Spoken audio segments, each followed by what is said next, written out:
How's it going, y'all? Titan Smashing TG here, and today we're here with something very exciting for me. As always, it is spoiler season, the best time of the year. So today we're going to be talking about some Zendikar Rising spoilers from day 1 and 2. We got a lot to talk about here because the first few days of spoilers, you know, they kind of slam them at you.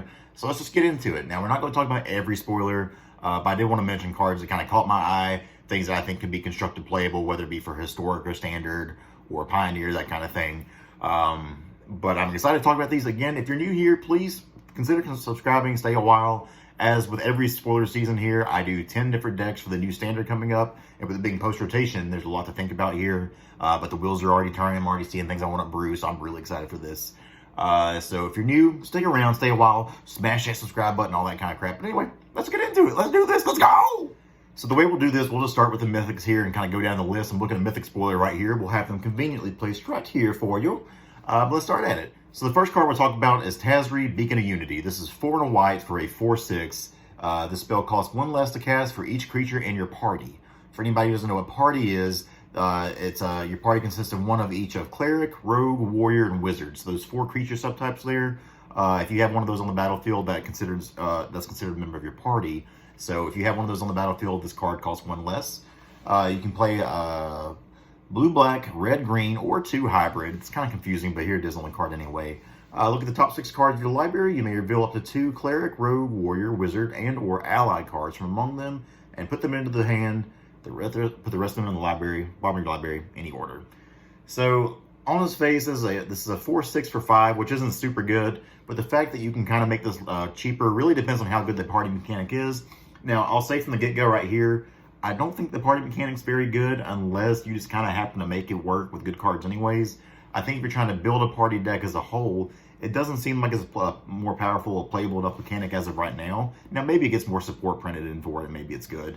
But as of now, I think it's just a little bit too cute and doesn't really work the way you're probably going to want it to. However, if you're able to make these kind of cards work and you're able to have things that just have to be warriors, they just have to have clerics in there, then it could be good. Because all of a sudden, if you're talking about paying 3 mana for this 4/6, that you can have this ability at the bottom where you can start just refilling your hand every turn, that gets really powerful, and all of a sudden you're going to be generating a lot of value off this card. So it's kind of hard to read this card, but obviously it has potential. It has playable capabilities for sure. Next up, we'll talk about one of the first cards that was spoiled. This is Jace Mirror Mage, 2 double blue, so 3 mana for a 4 loyalty Planeswalker with Kicker 2. First time I've ever seen Kicker on a Planeswalker. When Jace Mirror Mage enters the battlefield, if it was kicked, create a token that's a copy of Jace Mirror Mage, except it's not legendary and its starting loyalty is 1. +1 here, scry 2. 0 ability, draw a card and reveal it. Remove a number of loyalty counters from that card equal to the card's converted mana cost. So this one's kind of hard to read. I think this will be really good against control because even just to be able to scry 2 and constantly be filtering your draws like that is super nice. And it's a 3 mana Planeswalker, so anytime those even look kind of weak, a lot of times they're stronger on the surface than they may appear. But from a whole, it doesn't protect itself at all, and that's like the biggest thing for it.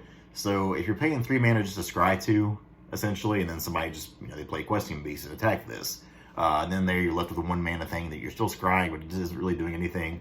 I don't know. I'm a doubter on this Jace. I know somebody will probably make it work. Ollie and Chazi, if anybody's probably going to be the one to bust it wide open, I'm sure. But for me, it's also just a dirty blue card. Who likes that?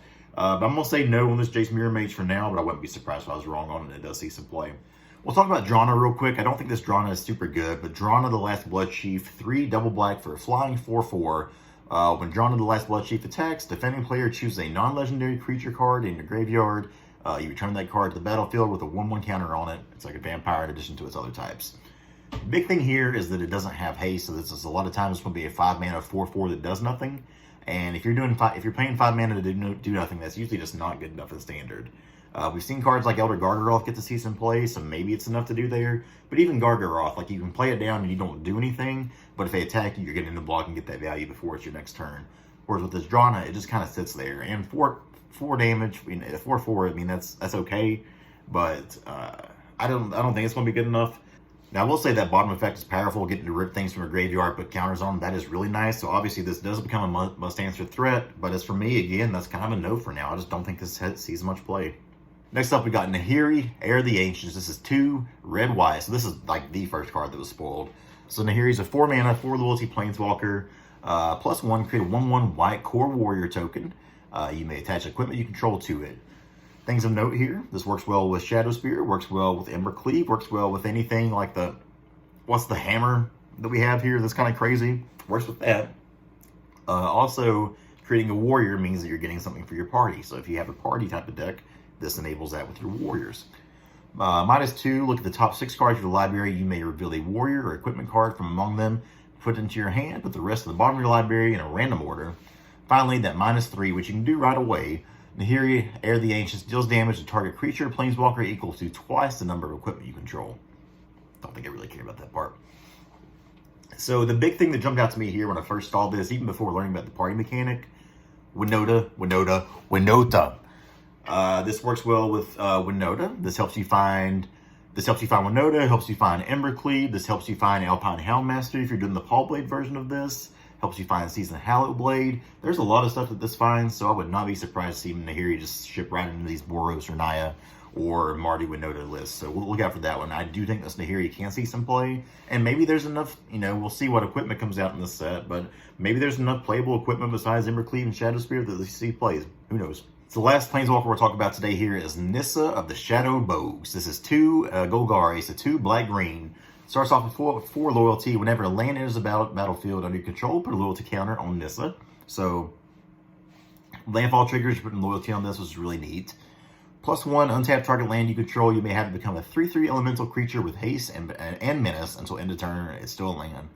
One thing to note, it doesn't stay a land, it's just the end of turn, but having haste and menace is still pretty good to get that last points of damage in there. -5, you may put a creature card with convert a mana cost less than or equal to the number of lands you control onto the battlefield from your hand or graveyard with 2 +1/+1 counters on it. That is really nice. The fact that you can get these from your graveyard is huge. Say they've answered your big, hard-to-answer creature. Maybe you don't get your quest pieces back, put 2 counters on it, you have a 6/6 haster. That's so good. And the fact that you can potentially do this on turn 1 if you need to. Like you drop this and play a land, then you just do it. Not bad. I think this definitely sees some play. This card will be good. So we got some 4-color action. Omnath is back, just gaining colors every time. This is Omnath, Locust of Creation, red, green, white, blue for a 4/4 elemental. When Omnath, Locust of Creation enters the battlefield, draw a card. So you're already drawing a card off of this, which is nice. This landfall trigger, though, wall of text. Whenever land enters the battlefield under your control, you gain 4 life if this is the first time this ability is resolved this turn. If it's a second time, add red, green, white, blue. If it's the third time, Omnath deals 4 damage to each opponent and each planeswalker you don't control. The fact that it does that to each planeswalker is crazy. Now, granted, you're not going to be usually making 3 different land drops in one turn, but decks that are built to do this can do it. The first thing that jumps out to me here is the Teamer Ultimatum. This just seems disgusting with that. I'm terrified to see what this card can do. Maybe it's not super great if it's just a 4/4 that just draws a card at first, but even that seems okay. But watch out for this one. The fact that each landfall, they can just gain 4 life. If you drop this against Burn and they can't remove it, there's no way this doesn't just run away with the game. So, Omnath, Locust of Creation, I think is going to be very playable. No surprise there. Card's a powerhouse. Next up, one that I think is going to be very good, I'm pretty excited about, but also a little bit scared of. This is Ashaya, Soul of the Wild. 3 double green. Ashaya, Soul of the Wild's power and toughness are equal to the number of lands you control. So this will be a 5/5 and you play it most times no matter what. Non-token creatures you control are forest lands in addition to their other types. So a few reasons this is a thing. For one, the bottom text there means that its power goes up when you have another creature. Non-token creatures you control are forest lands. So if you have another creature on the battlefield, all of a sudden you're adding a toughness and power to Ashaya, which is kind of cool. Also, you can tap your creatures for mana, also kind of interesting and neat. And lastly, if there's any kind of destruction, whether it be something like Brazen Bar bouncing a non-land permanent, or a destroy effect like a Wrath effect that says destroy all non-land creatures, or non-land permanents, these are lands now, so they don't get hit. So all of a sudden, this really hurts. Like they have a Brazen Bar in hand and want to bounce these, but all your stuff is lands, they're unaffected by it now.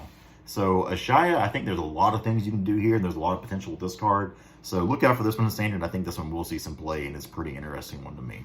Starting with some rares I think have some potential. We'll start at the 1-drop slot here. Archpriest of Iona. This is a single white for star power and 2 toughness. Archpriest of Iona's power is equal to the number of creatures in your party.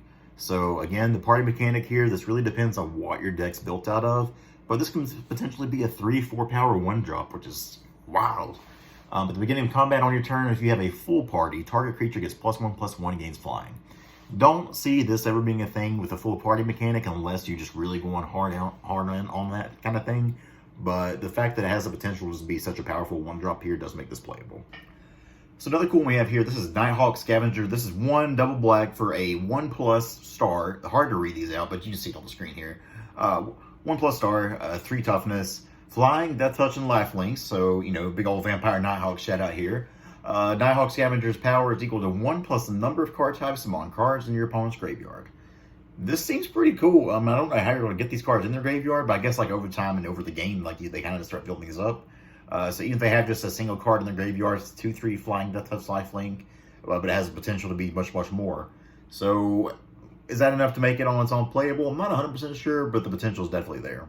So a pretty cool equipment that we got here, which usually equipment doesn't excite me, but this is Maul The Sky Clays. This is 2 and a white, so 3 mana total. When Maul The Sky Clays enters the battlefield, attach it to target creature you control. When equipped creature gets +2/+2 and flying and first strike. So I love how these equipments come in. They just attach automatically, kind of like Embercleave. The big reason nobody ever wants to play equipment usually is because you play it, and then you pay the mana to equip it, and by then they can respond to it with removal, which is bad. But these, when you're just doing this, you know, you play a 2-drop down, turn 3, it gets +2/+2, flying and first strike. That's really good. And then afterwards, if they remove it, you know, you can still pay the 4 mana, which obviously is expensive. But the fact that it attaches to a creature right away makes it really good. So Maul The Sky Clays, I think, is one of the better equipment we've seen in a while now. It's no Embercleave, but nothing's ever an Embercleave. But overall, if equipment's going to see play, whether it be with Nahiri or other things, this is a card that will do it. So a really weird one here. This is Taborax Hope's Demise. This is 2 and a black, so 3 mana total for a 2/2 flyer. Taborax Hope's Demise has lifelink as long as it has 5 or more +1/+1 counters on it. Whenever another non-token creature you control dies, put a +1/+1 counter on Taborax. Hopefully I'm saying that right. If that creature is a cleric, you may draw a card. If you do, you lose 1 life. Potential card draw, anything, especially, I mean, with the clerics, you have to build your deck around the cleric part for sure. Notable that cleric is still a part of the party type, though, so it could be for party decks. But just a flyer here that has the potential to gain counters as things die and get out of control and eventually probably have lifelink. Not bad at all. Is it good enough to see standard play? We'll have to see. My guess is no, but who knows with these kind of things. Cool 1-drop we got here. This is Swarm Shambler, just a single green for a 0/0. What? But it enters the battlefield with a +1/+1 counter on it. So a 1/1 from 1. Whenever a creature you control with a +1/+1 counter on it becomes the target of a spell an opponent controls, create a 1/1 green insect creature token. You can pay 1 and tap it to put a 1/1 counter on Swarm Shambler. So this thing kind of plays like Thorn Lieutenant, where it's just like a solid card that can kind of gain value as the game goes on. If somebody tries to remove it or remove other things similar to it, then you're getting to make a creature token. And then it's kind of like the Hangerback Walker thing in a way too, where if they sit there and don't do anything, you can just tap it, make it a little bit bigger. Now, obviously, if it dies, like you're still just getting the 1/1 token, so it's not as important there. But I don't know. It seems like counters are getting a weird amount of support in this set, considering they had a lot of stuff this last set, and it wasn't quite there to make a deck. So I wonder if maybe green-white kind of counters deck could be a thing. Either way, Swarm Shambler looks pretty sweet. Okay, next card, one that saw a lot of talk right here. This is Confounding Conundrum. This is a 2 mana, 1 and a blue enchantment. When Confounding Conundrum enters the battlefield, draw a card, because automatically you're getting a card back off of this, which is fine. Whenever a land enters the battlefield under an opponent's control, if that player had another land enter the battlefield under their control this turn, they return a land they control to its owner's hand. So everybody trying to play these ramp decks, everybody trying to play Euro, get the out of here. This card is really neat to me, and as much as I never thought I'd really be saying this, maybe land destruction is a thing in Standard. We'll have to see what gets printed, but the obvious thing that people talked about here is you have things like Field of Ruin.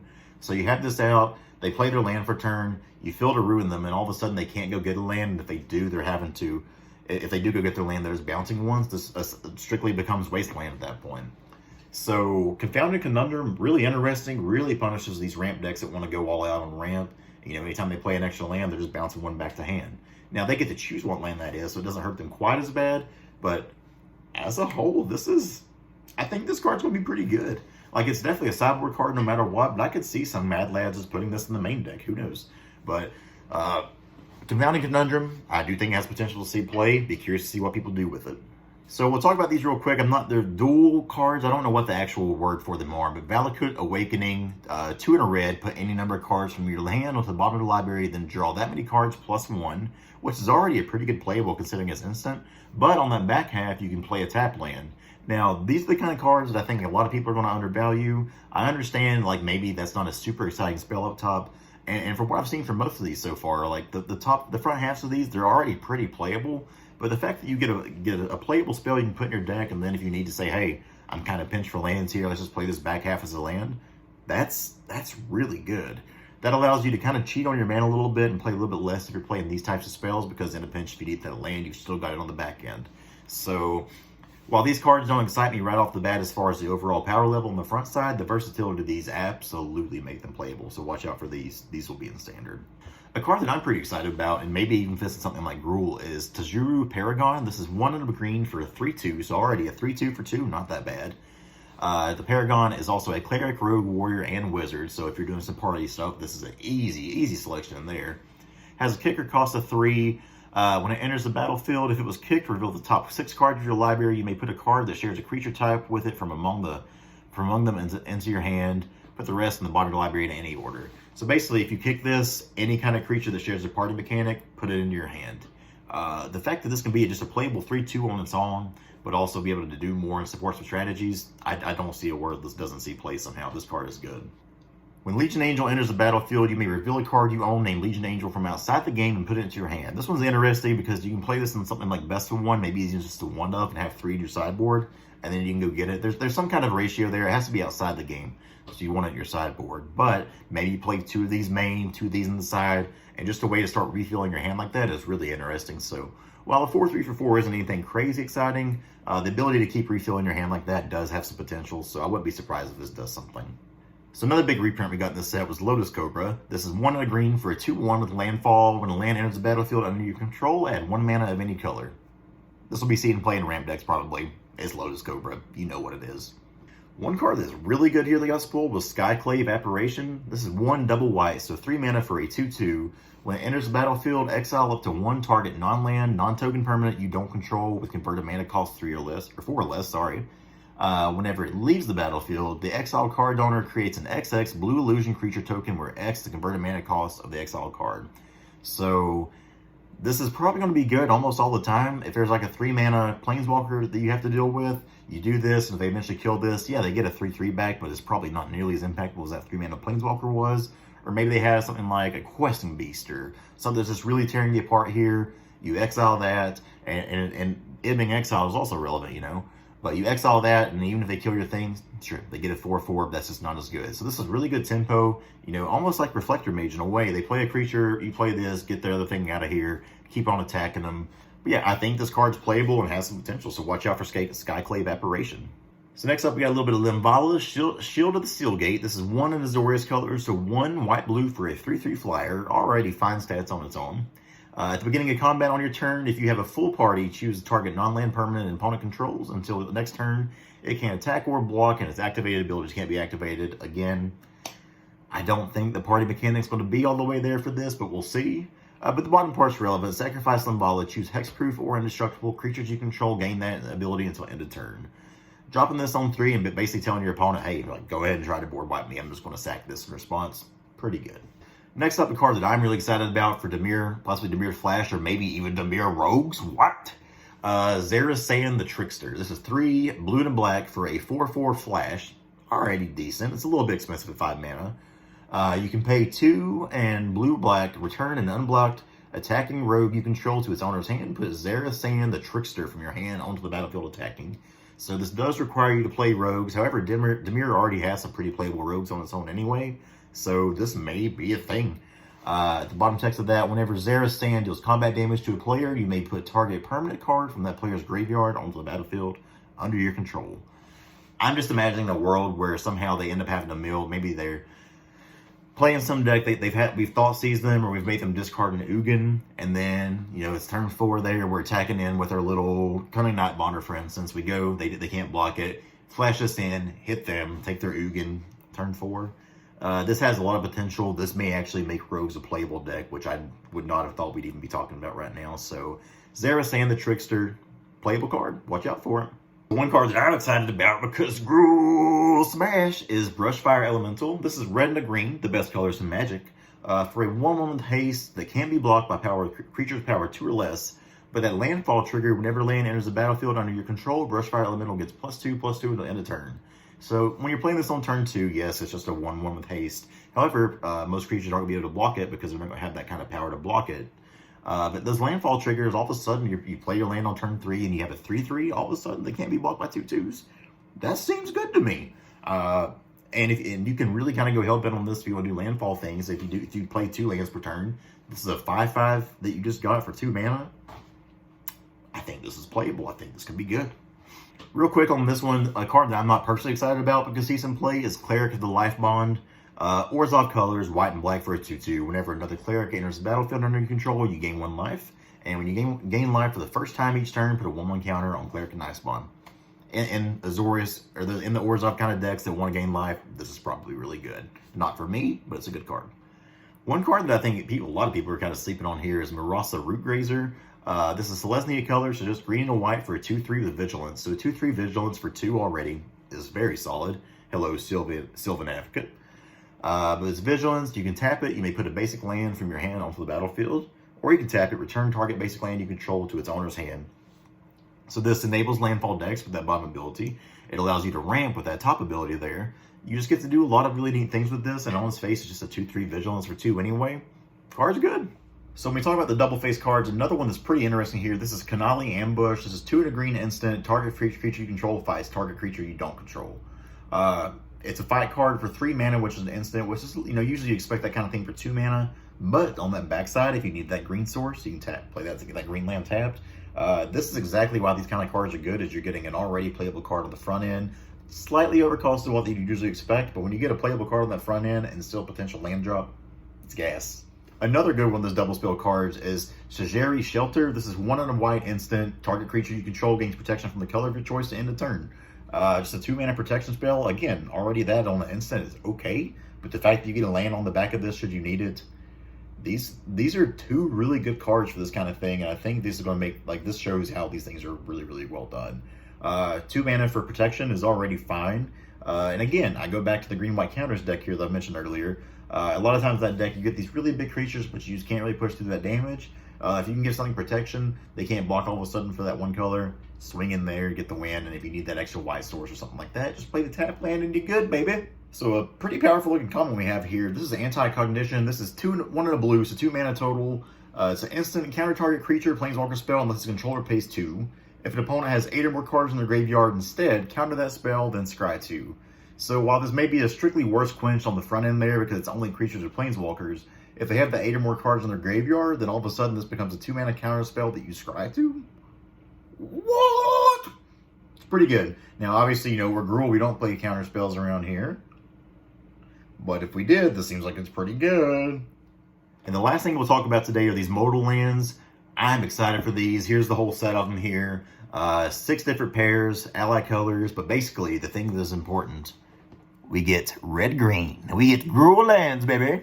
Now obviously these aren't as good as shock lands or anything like that, but this is just what Gruel needed with rotation, because losing those shock lands is huge. There's been so many times I've been playing Gruel aggro where I've had these hands where I've had like 3 forests and 1 mountain. I didn't have that second mountain for Embercleave. Or maybe I had multiple mountains and only 1 green source and I couldn't Questing Beast. So having this in your hand, you choose, hey, I need that green source now. Green mana, bam, do your thing, untapped. You love to see it. So that's what we got for day 1 and 2 of spoilers. I hope you all enjoyed. If you did, smash that subscribe button, that like button, whatever you want to smash, baby. I don't care. Just be safe about it. But hope you all enjoyed. Like I said before, the wheels are turning for these different decks I want to brew for New Standard. Rotation's coming upon us, and I'm really excited about it. I hope you all are as well. So thanks for watching, y'all. Thanks for the support. Love you guys. Let's go.